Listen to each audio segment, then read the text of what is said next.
Hey, everybody. Some people wear their faith on their sleeve. Others, more humble about it, they just live it. Our next guest does just that. And if you look into his eyes, you'll see a passion for people that has to come from a faith in God. Tommy Pippins, along with my good friends, Steve the Homer True and Brett Yunk, our producer. It's My Faith with Homer and Pip.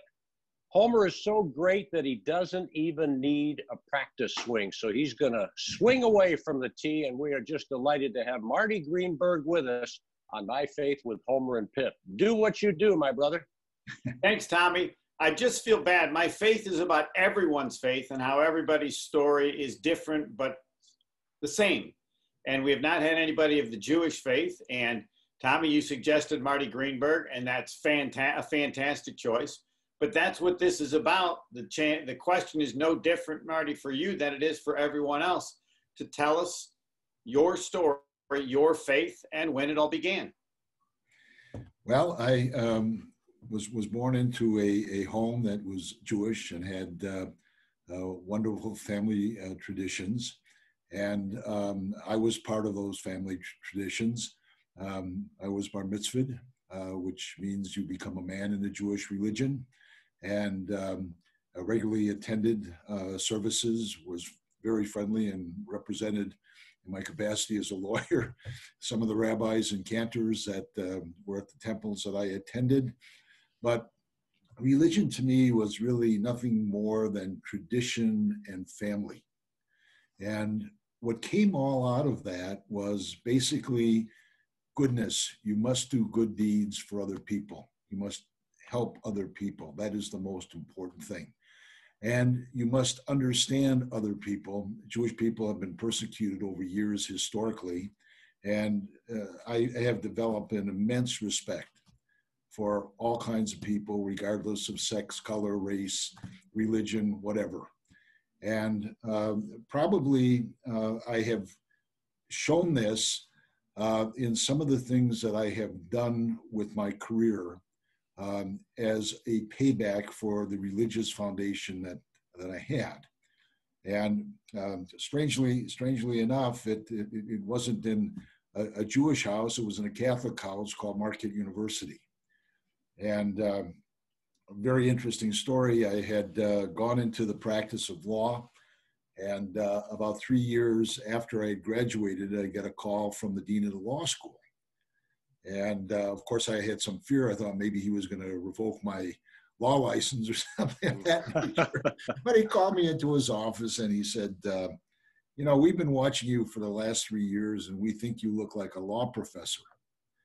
And I said, Dean, that's just a tremendous compliment, but I don't look like a law professor. I don't talk like a law professor, and I don't think I could sit as long as law professors do.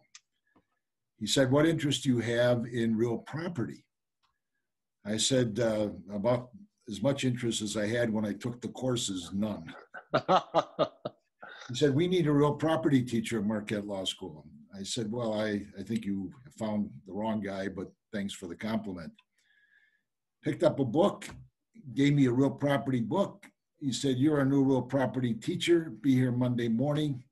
I said, Dean, I don't know anything about real property. I'm a fake. He said, well, then fake it. And I've been faking it for 50 years. So I think my first love has been education and to share something that God gave me with others. My greatest pleasure in life is when I see young people's minds light up, when I can brighten their minds. And I have used Marquette University and its law school as the forum for that. And I've been there now almost 50 years. The first 25 years, I was the real property teacher. I didn't let the dean down. And then after that, I saw something coming that I truly thought would be a very large educational segment in the future, and that was sports law. And I started teaching sports law courses there. Of course, Rick Majerus was one of my best friends, and I was very active in the Marquette basketball program. Al McGuire used to come over every Sunday and visit with my wife, so we knew a lot about Marquette basketball. but I had an academic interest in it, not only from a legal, but from a financial perspective, and came up with an idea that Marquette should be the National Sports Law Institute. And in the 1980s, I taught the courses, and in the 1990s, we officially announced through Frank DeGeer that we were establishing the National Sports Law Institute. Well, little did I know, now 35 years later, it has become the top sports law institute in the United States. And we get students from all over the country that come there. It's no longer a Milwaukee or Wisconsin law school. It's an international law school because of the sports law program. And we've been around the longest. We have the best program in the country, and I'm very, very proud of it. And what I have done is continue to teach at that law school. I'm currently teaching courses in sports facility development and how you represent coaches and players in contract negotiations. And those courses are two of the only courses in the United States law schools. But my greatest love, and that includes practicing law and everything else that I do, is working with students and actually expanding their mind. I have a great belief that you must sift and winnow for the truth, something that I learned when I went to the University of Wisconsin. Don't take anything at its face value. Simply keep on asking questions and make certain that you've got the truth. And that's how I've conducted my classes. I tell them, don't believe anything I have to say, keep on asking questions and keep on researching. But education has been something that really was a family tradition and something that was very much part of the religious learnings that I experienced in going to religious school. And that is learning education may be the most important thing in life. And I have taken that and basically made Marquette my science laboratory for that. And it's just been a wonderful experience that I feel blessed that I've been able to have and able to share with all these young students over the many years that I have had. I feel like I know of the Jewish faith, but I don't know the Jewish faith. I want to go back when you're young, or what is the influence of the parents, or what's it like growing up, and how it evolves in your personal situation. Well, we had a traditional Jewish home. My father was from Poland and basically was very Orthodox in his religion. When I went to temple, men sat on one side of the room and women sat on the other side of the room. I was bar mitzvahed by a Orthodox rabbi, and we had traditions in our home. We had Friday night Sabbath dinners. We went to temple. There were learnings. We read various books about our religion. But I think the memory that I have, once again, is not so much the religious principles, but what you need to do with that to better humanity, to make this world a better place. And I try to find, where I could make this world a better place with the limited skills that I have. And one, of course, was the area of education. I, love teaching, and I felt that I could impart the legal concepts that are necessary in any of the courses I taught. But I also teach in my courses about life and what's right in life and what humans are supposed to be and how we all live together in unity and basically how we can learn from each other. So I took those religious principles and actually they became part of my classroom because it was a congregation of very different people, which I enjoyed. And we were all there for the same purpose, and that was to learn. But the basis for that was my religious principles that I had learned: respect for other people, unity, goodness. The other thing that I learned is don't be unto yourself. Don't lock yourself in your house. Go out into the community, and wherever you can help to be good, help make that a better place. And while I was extraordinarily busy raising a family and being a teacher and being a full-time lawyer, I did have some time for community service. And I want to talk to you about a couple of things, especially you know these and being in the athletic field. The governor of the state of Wisconsin, Jim Doyle, and I were friends because I was involved in an organization called the Wisconsin Sports Development Corporation. And when the chairmanship of the State Fair Park came up, he had Mark Murata call me, who you know well. And Mark said, we want to make you part of state government. And I said, wrong guy again, because I'm apolitical. I'm not a Democrat, I'm not a Republican, I vote for the person. He says, we actually would like you to get involved in state governments. I said, well, I think the only thing I'm qualified to do, I can fix your roof problem, the problem that they were having at Miller Park, because I have a background in sports law. He said, well, that's not really where we were thinking of putting you. I said, what do you want me to do? He said, we want you to become chairman of State Fair Park. And I said, Mark, we've been friends for a long time. I recruited you. I'm not a cowboy. I'm a sports guy. Well, about 10 minutes later, the governor of the state of Wisconsin calls me and tells me he's just announced to the press that I have become the new chairman of State Fair Park. So I said yes, because I couldn't say no to a governor. But then I started researching what it is that I got into, okay? Now, let me tell you what I found. Number one, they were $14 million in debt.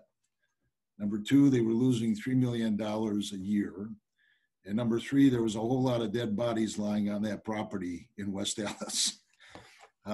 So I got myself into something that I didn't know, had no idea how I was going to turn that around. But I believed in the institution. It was something for Wisconsin. It was something for families. It had tradition. It had history, and it had goodness. And everybody who went there had a good time. And everybody who went there, regardless of their color, race, religion, or creed, could enjoy the state of Wisconsin and the blessings that the state of Wisconsin gave us. Well, I said to the governor that I would take 2 years to see if I could turn this around, because I had a lot of background in sports type of sponsorships and naming rights and how you get attendance with people and everything else in that area. But I really didn't know anything about the state fair. Well, what I found is that I had a full-time job, and I was not successful in 2 years. But after 5 years, I was successful.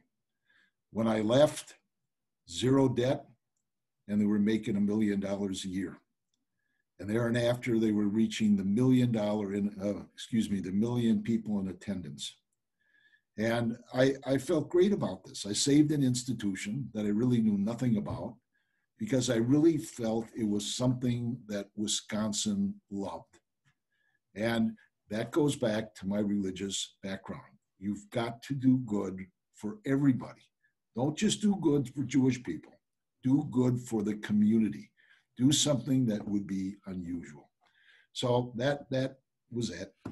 And when I got to the point of getting them out of debt where they were profitable and the attendance figures looked record-making, I said to my daughter, I said, this is it. I promised them 2 years. It's now been 5 years. This was a full-time job that fortunately I was able to do.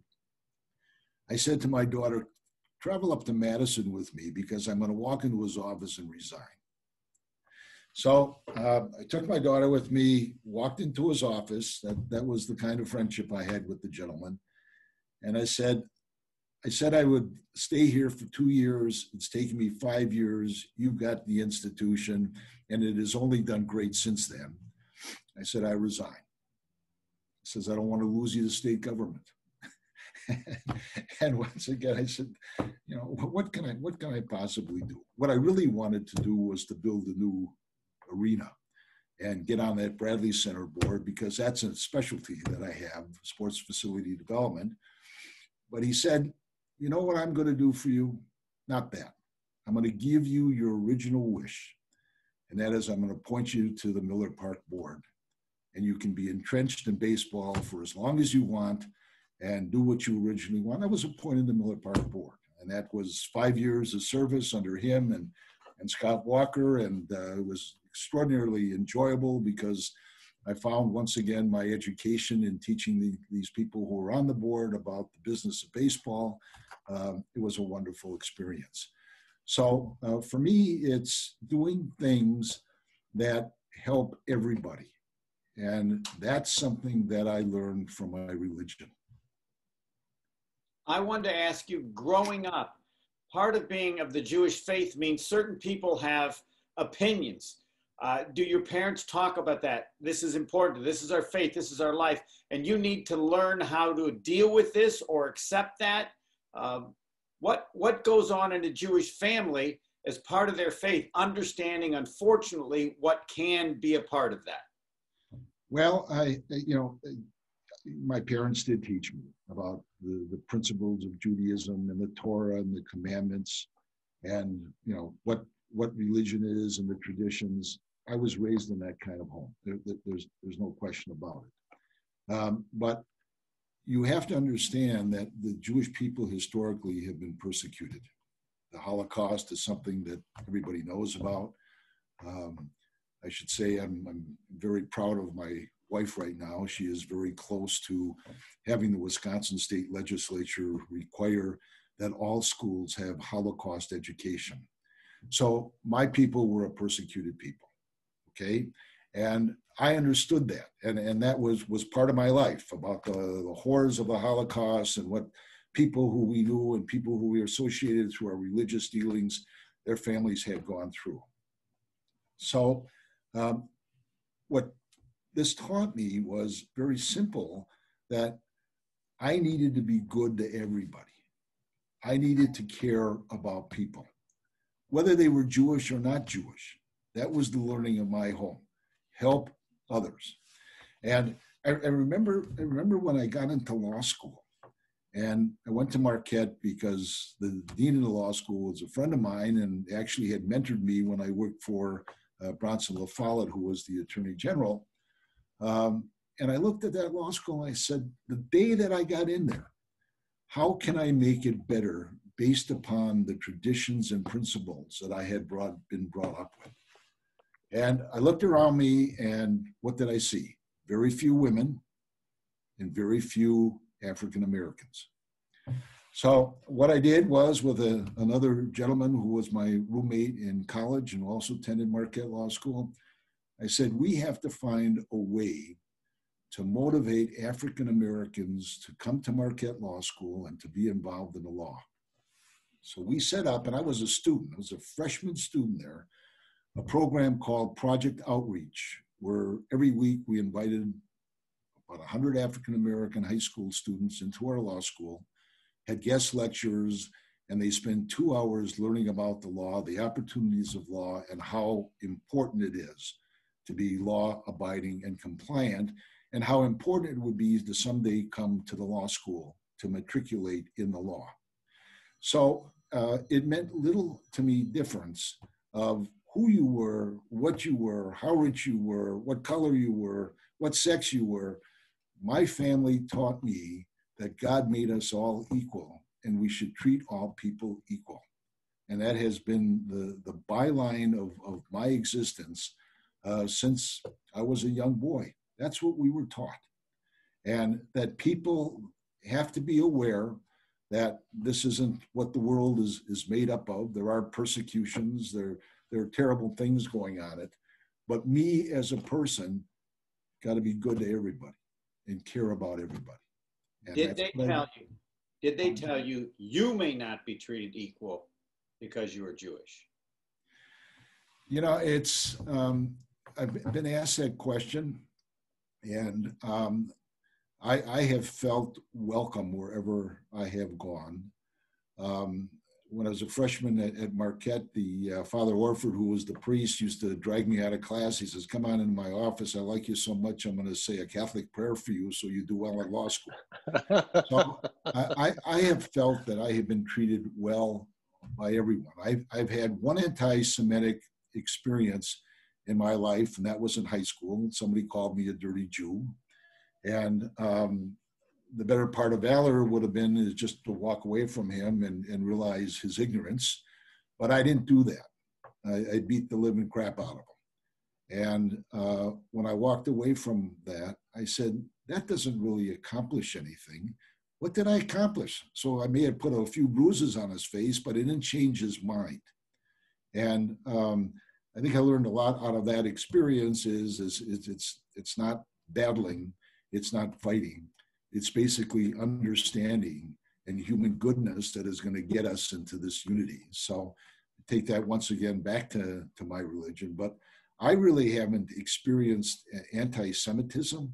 I have been accepted, and obviously I've been to a number of places where there are lots of different kinds of people, politically, academically, religiously, and I've just felt that I have been accepted for who I am. This will be my last before Tommy, but for those people who don't really understand the Jewish faith, what's the one thing that you would say or tell them to make them have a better understanding of what that is?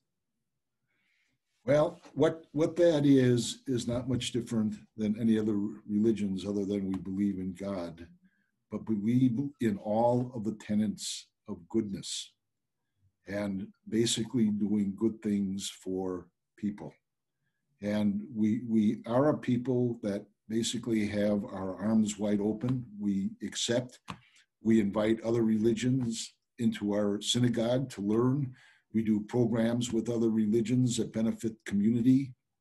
And we are a very, very open type of religion that accepts all and learns to accept everybody.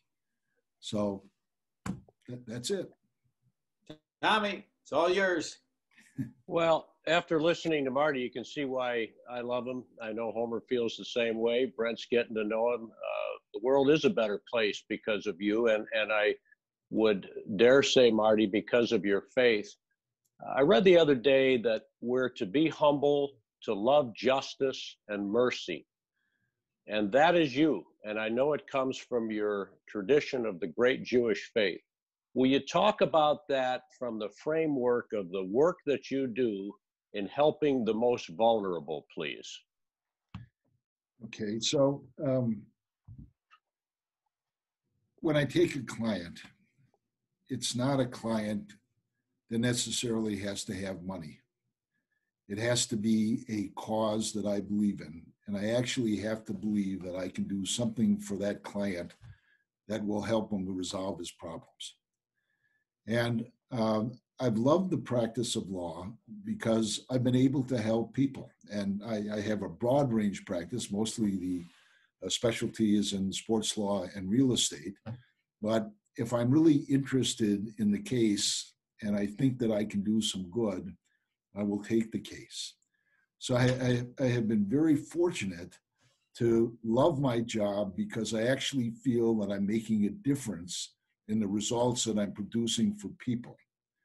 And I have an ability to make people feel good about themselves, to find what is really important in their lives and how they can basically energize themselves to be better. And I've been able to do that through my law practice. So there is great satisfaction in being able to deal with that and to help people and basically feel better about themselves. Marty, are you able to speak about your outreach for those who have been sexually discriminated against in universities around the land? You know, I have a wonderful grandson who has a disability. And he went to high school at Homestead and in the Mequon system. And the issue in our house was watching him get bullied and really not finding anyone or anybody who knew how to handle this. And finally, we ended up sending him to a private school. And it was disheartening to me that this would go on. So about 5 years ago, I got called from a coach at Penn State University, which I think you know all about. And this coach said that there's terrible mental and physical abuse going on in the gym program at Penn State University, and they won't do anything about it.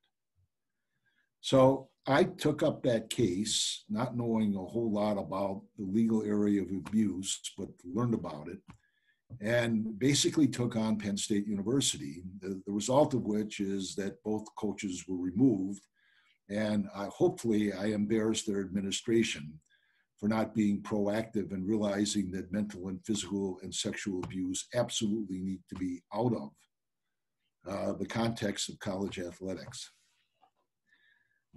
Somehow I got a reputation for this case, and I started getting many cases. In most instances, universities were not actually very compliant with my wishes. Sometimes they would hide this under the carpet, trying to protect names, reputations, and money. We weren't looking for money. We were looking for coaches to be exposed and administrators who basically gave credence to this type of activity to be fired. I've now had 20 of these cases around the country. I'm still fighting them. I have 2 current cases, and it's a problem in college athletics. And I have written a letter to the head of the NCAA, said, you guys got to really start doing something about this, because this is a real problem. And just recently wrote a letter to the commissioner of the Big Ten and say, I have 5 cases against Big Ten schools. You need to do something to make coaches and universities aware that college coaches can abuse their kids, that you are not exercising your fiduciary duty and responsibility to give them the complete college life. So in the end of my career, and I'm at the end of my career, I've also become an abuse lawyer. And I can't tell you the pleasure that I get when either we have these coaches are fired, the administration is embarrassed, it becomes public information, because that is the only way that I'm going to stamp this out. The NCAA has done nothing as far as its rules. There recently was a contract amendment in Dabo Sweeney's contract that makes any form of mental or physical abuse a grounds for termination. We don't find that in too many contracts, but I have dedicated the last 5 years in sort of taking the cause and trying to help people. Some cases I take, lots of cases I don't take, but I'll spend time telling people what they might do. But it's sort of a cover-up problem in college athletics that really needs to be erased in totality. I've convinced 2 girls not to commit suicide. I have talked to hundreds who, I've suggested that them and their parents have some psychological counseling. I've been offered money to shut up, which I told them that would not be within my province, that, if you've done this, you need to be exposed. But I feel very strongly about this, and very strongly about institutions of higher learning that have a fiduciary relationship and obligation to the students to protect the students. And in many of our colleges, this is just not happening. Homer? 2 quick ones. I want to know who in your life you have really admired. Well, I admired my parents, of course, for putting up with me. It wasn't the easiest kid to take. Got in lots of trouble, but it all worked out because whatever they told me, I did. But I had a mentor, and the mentor was a gentleman by the name of Chuck Minkowski. And when I was a junior at University of Wisconsin, I was an intern at Bronson LaFollette in the Attorney General's office. And I got assigned to Milwaukee to an attorney by the name of Chuck Minkowski. And I worked with Minkowski the entire summer. And basically, I was writing a paper on political finance and how you could improve the laws in political finance. And at about the time that I was working with him, he was offered the associate dean at Marquette University Law School. I had thought that I would go into law, but I was also interested in politics and really didn't know what I was going to do. But he suggested that I go to law school. And I said, okay, I think that's probably a good idea. And I credit him, and he's not Jewish. He was a very, very strong Catholic. I credit him with really molding my life and telling me what was really important in life. And I'll never forget, he said, Marty, always remember that differences make all the difference, except differences in people. He reminded me of the fact that education is the most important thing in changing our world. If you can help in any way, educate. And that's probably why I took the job at Marquette as a professor. And he was a wonderful man that I, went to Marquette Law School because of him, became a professor because of him, and he looked after me like a god. He looked after me all the way to the time that he died. We were closest of friends. He would tell me what was right. He would tell me what was wrong. He would tell me what I was doing good, and he'd tell me when I was misbehaving. So he was my mentor, other than my parents in bringing me up. And everybody needs a mentor in their life. Everybody needs somebody who can show them the right way. And I mean that from the standpoint of showing people the right way with their professions, but also the right things in life that make you a good person. And he was that kind of person. And he reminded me of what was good in life. And while we had religious differences, we didn't have human differences. And basically, it was a love for people and a love for seeing good in our society. This is my recap. My view of the Jewish faith was always the Old Testament. Those are the Jewish people. And my view, and the latest example is, when I think of the Jewish faith, the thing that everybody says, and you did, is help. Help. It goes into help. Jewish faith, help. And help and help. How am I doing? And you are absolutely correct. And this is, what I'm telling you is something that I hear every time I go to a service.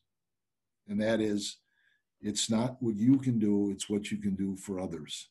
Help. And continue to help and continue to make yourself available to make the place a better world. That's my connection to the Jewish religion, other than the fact I was born Jewish. And by God Almighty, I've lived by that thesis for my entire life. You close, Tommy. He is the former 6'3" jumping jack from Milwaukee, Washington High School, ladies and gentlemen. Marty Greenberg, a man who grew up in a beautiful faith, was given many gifts by God and did not hoard them. All he did was share them. If you've been with us over the past half hour or 40 minutes, whatever it is, it's gone by quickly. I think you'll agree that Marty Greenberg has a great faith. Marty, we love you. We thank you for sharing. I know that you've inspired anyone within the sound of our voices. It's great and a privilege that we connected with you on My Faith with Homer and Pip. Well, the privilege is mine because you know how much I love the two of you and how much I respect you and how our paths in life have crossed, and everything that I have said, you guys have done better.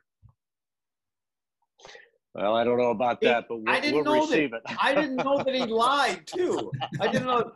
I should have. Did his nose just grow a little bit? I don't know. We'll leave it at that. But it's been a joy. And again, thanks to our marvelous producer, Brent Young, for Steve the Homer True. I'm Tom Pippins, and for Marty Greenberg. Such a joy. If you know of others within the sound of our voices or otherwise who might want to come on and share their own faith story, our prayers that will hope and inspire others in these difficult times in particular. It was Homer's vision, and I think a gift from God. Just email me, pippinstom@yahoo.com, P-I-P-I-N-E-S, pippinstom@yahoo.com. Gentlemen, thank you so much. I'm full of joy because of this experience together. Thank you. Yeah. So long.